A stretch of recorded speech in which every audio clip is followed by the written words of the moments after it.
With Thanks is a recurring series that aims to share stories of gratitude from people who've been helped by others in big and small ways.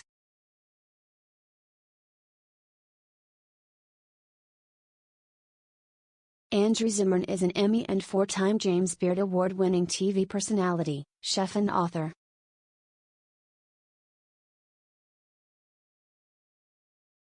"30 years sober," Hess also an advocate for those recovering from and struggling with addiction.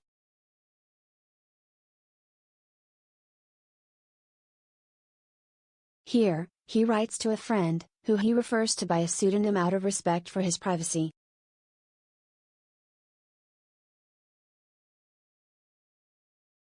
September is National Recovery Month. Dear Larry, I didn't always know what I know now.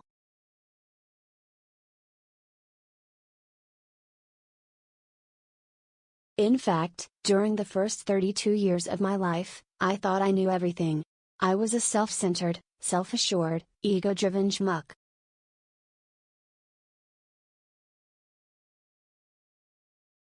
The truth was, when left to my own devices and managing my own life, I was almost guaranteed to mess it up.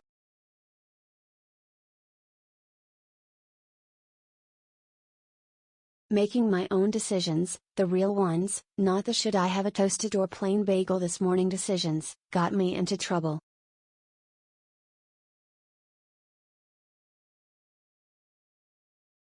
I made decisions based on self that would either lead to me hurting myself or other people.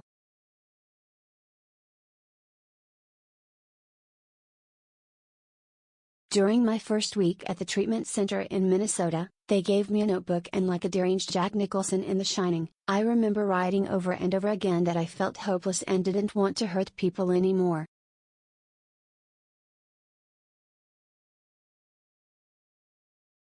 At Hazelden, now Hazelden-Betty Ford, they tell you that the most important thing to maintaining lasting sobriety is to form a relationship with something bigger than yourself.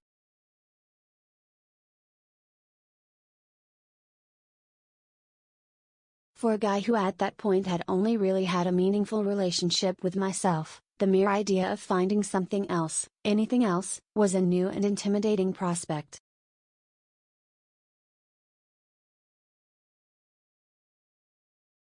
For some people, that relationship leans into one with an established God of your own understanding or some sort of religious practice.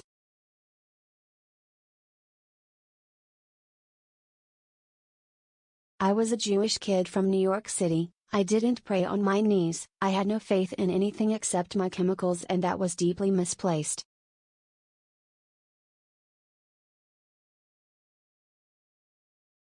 I've never looked up to the sky and seen the clouds part and heard the voice of a man who looks like Santa Claus brother whisper in my ear.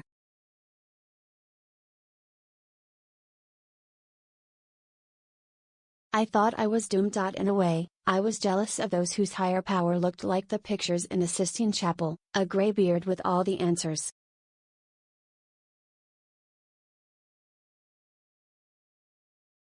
As I went to the groups and the lectures, it seemed to be a running thread. Everyone who had gotten sober and maintained sobriety, all of them eventually formed a relationship with a higher power and had the gift of a spiritual awakening.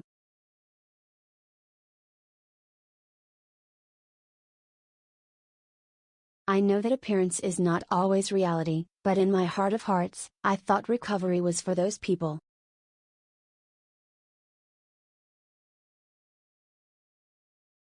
For everybody else, I had always gotten what I thought to be the rough end of the stick my whole life.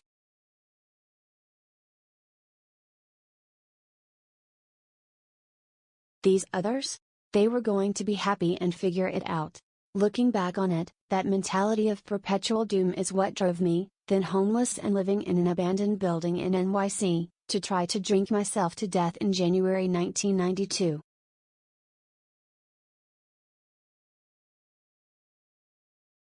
I remember the day at lunch when, finally giving into the prompting to talk to others, I shared this with you and Carty.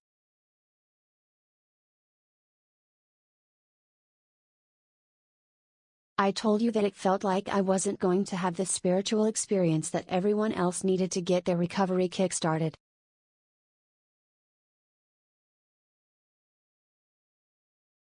You listened, your big blue eyes staring back at me. You were around my age, but I always felt like a child around a man when I was with you.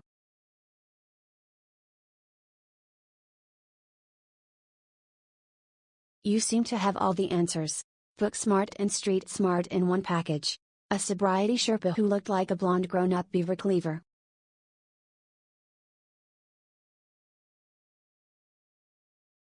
You know how they tell you in treatment to stick with the winners? You felt like one of those winners.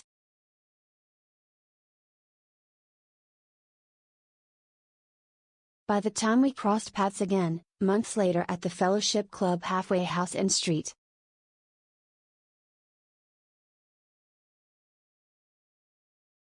Paul, I was well into the motions of a clean life. I had my sponsor. I had a job.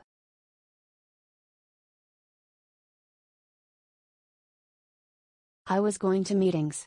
All the pieces were there, except the important one, the one we talked about.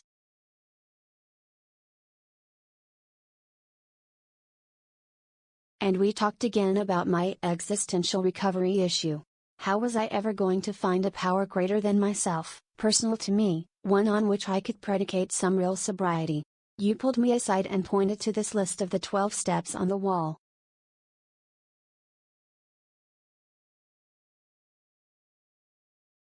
There, in the last step, was something I'd missed all the times I'd seen it. It said, having had, past tense, a spiritual experience as a result of these steps.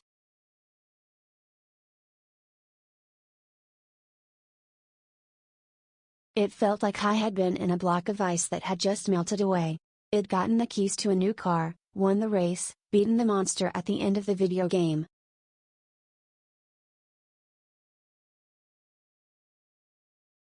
You're paralyzed because you're waiting for a white light, spiritual experience like Moses on the mountain, you told me.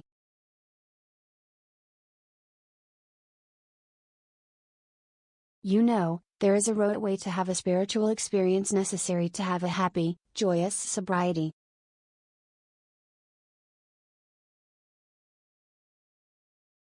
You want to have a relationship with a higher power, a real one, but you're waiting for it to happen to you without working for it.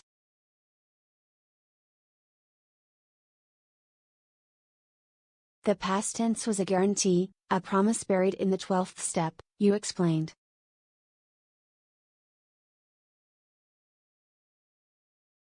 You told me to start at number 1 and go through them slowly, doing the hard work along the way.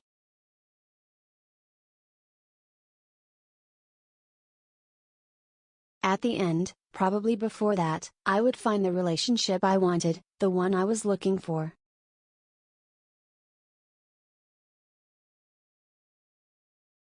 After that day, I became an active participant in my own recovery. You gave me a gift that continues to pay dividends today.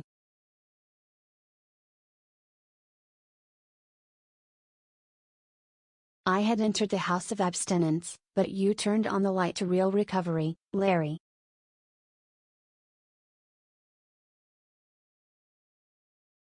I don't think I'd be alive today without our conversations. In fact, I know it. I thought it was strange the day you didn't come home on time.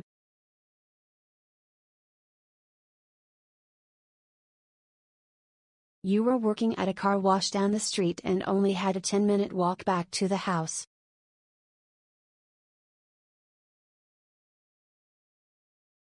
There was no reason for you to be late, but I didn't think anything of it. My counselor told me that night that you were dead.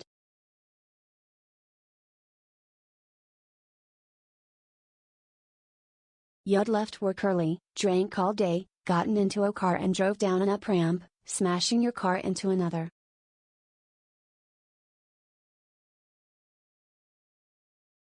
I don't ask a lot of questions these days about why you gave me the keys to the kingdom but didn't open the door for yourself.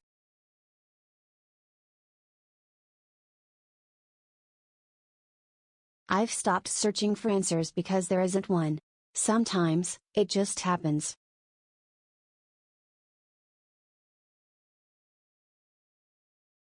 That's addiction. That's alcoholism. That's the disease. For a while, that higher power of my choosing was a tree.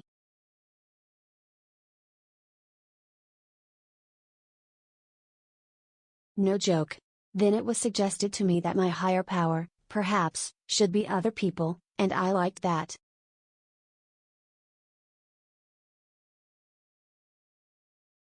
To this day, it's the pillow on which the Fabergé egg that is my sobriety sits. I don't mess with it.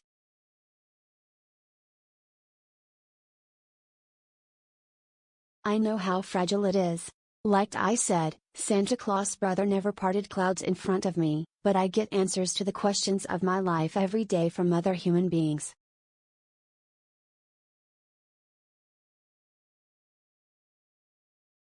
You were a fleeting mirage in my life. I know you were closer with others during treatment than you were with me.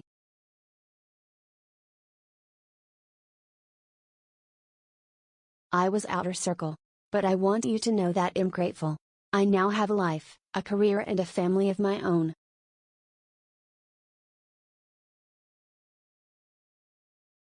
I would not be able to give back to others and have as much joy as I do in my life if it wasn't for you.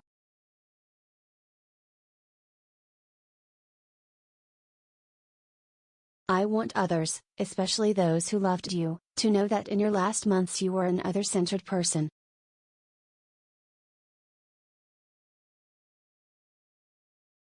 You put your hands out wherever they were needed. You were taken too soon but contributed to this world immensely.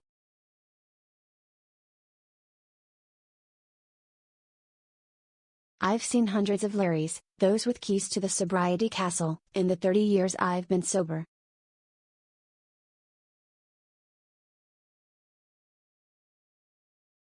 I want to encourage those like you to remember to open the door for themselves first.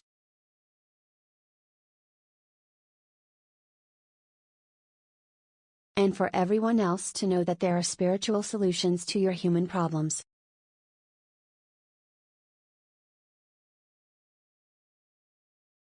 As Bill W. wrote, they will always materialize if you work for them.